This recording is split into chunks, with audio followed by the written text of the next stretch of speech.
നിങ്ങളുടെ favourite shows ഇനി ഒരിക്കലും മിസ്സാവില്ല. ഇപ്പോൾ C5 കാണും നിങ്ങളുടെ ഫേവറേറ്റ് ഷോസ് തികച്ചും സൗജന്യമായി. കൊള്ളക്കാരന്റെ ശബ്ദം എന്താ കാക്ക കരിയും പോലെ, മാത്രല്ല കൈ പഞ്ഞു പോലെ ഉണ്ടല്ലോ. ഇത് കൊള്ളക്കാരനല്ലെങ്കിൽ പിന്നെ ആരായിരിക്കും? ആ, ആളൊരു കൊള്ളക്കാരൻ തന്നെയാ. മീനാക്ഷിയുടെ ഹൃദയം കട്ടോണ്ടുപോയ കൊള്ളക്കാരൻ. കൈ എടുത്ത് മാറ്റി ACP. ഈ കണ്ണുപൊത്തി കളിയൊക്കെ വെരി വെരി ഓൾഡ്. ഇതൊക്കെ പ്രേമം ഉണ്ടായ കാലത്തെ നമ്പരാ. ക്ലീശേ. പ്രേമം ഉണ്ടായ കാലത്ത് ആരാരെ പ്രേമിച്ചു? പ്രേമം ഉണ്ടായത് ലോകത്തിന്റെ ആരംഭത്തിലാ. അന്ന് കടലും കരയൊക്കെയല്ലേ ഉള്ളൂ. കടല് കരയെ പ്രേമിച്ചു. ഓഹോ, അങ്ങനെയാണോ പ്രേമം ഉണ്ടായത്? ACPക്ക് ഈ ന്യൂജൻ റൊമാൻസ് ഒന്നും അറിയില്ല. എനിക്ക് പ്രണയിക്കാനൊന്നും അറിയില്ലല്ലോ മീനാക്ഷി. ഈ പോലീസ് ട്രെയിനിങ് തന്നെ ഞാൻ മൊരടനായി പോയി. ഞാനൊരു പ്രേമിസ്റ്റ് ആവണമെങ്കിലേ ഇനി എന്തൊക്കെ ട്രെയിനിങ് വേണം? ആദ്യം വേണ്ടത് നല്ല മുല്ലപ്പൂ പോലത്തെ വാക്കുകളാ. അതിന് ഞാനിപ്പോ എന്ത് ചെയ്യും? എന്റെ വായിന്ന് വരുന്നത് ഷട്ടപ്പ്, ബ്ലഡി റാസ്കൽ തുടങ്ങിയ വാക്കുകളാ. അതൊക്കെ പ്രതികളെ ചവിട്ടിക്കൂട്ടുമ്പോ പ്രയോഗിച്ചാ മതി.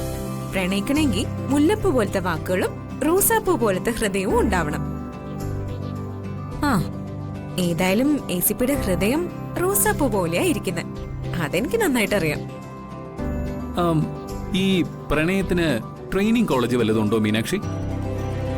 അതെന്തിനാ? പോയി പഠിക്കാൻ. അതിനെങ്ങും പോണ്ട. ഇങ്ങനെ അന്യോന്യം നോക്കിക്കൊണ്ട് നിന്നാ മതി. ഇത് തന്നെയാ കോളേജ്.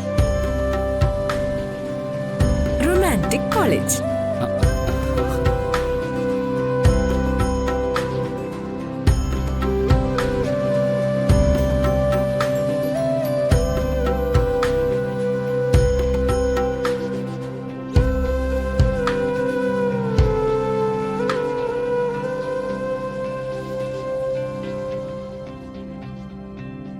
പ്രേമത്തിന് ലാംഗ്വേജേ ഇല്ല ACP. ഒരു ലാംഗ്വേജും ഇല്ലാതെയല്ലേ ഞാൻ ACP പ്രേമിക്കാൻ തുടങ്ങിയത്. ഉടമയും അടിമയും തമ്മിലുള്ള പ്രണയം.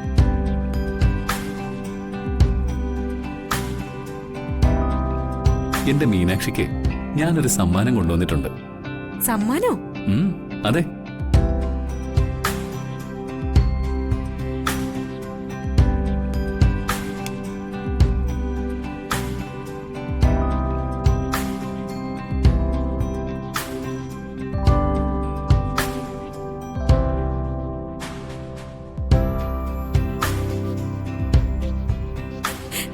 ഡയമണ്ടോ? ഇതെന്തിനാ? ഇതൊരു സ്പെഷ്യൽ ഗിഫ്റ്റ്. എന്റെ മോളെ ഒരമ്മ നോക്കുന്നതിനേക്കാൾ നന്നായി നോക്കുന്നതിന്. ACP, ഞാൻ കഴിഞ്ഞ ദിവസം പറഞ്ഞതാ എന്റെ മകളെന്ന് പറയരുതെന്ന്.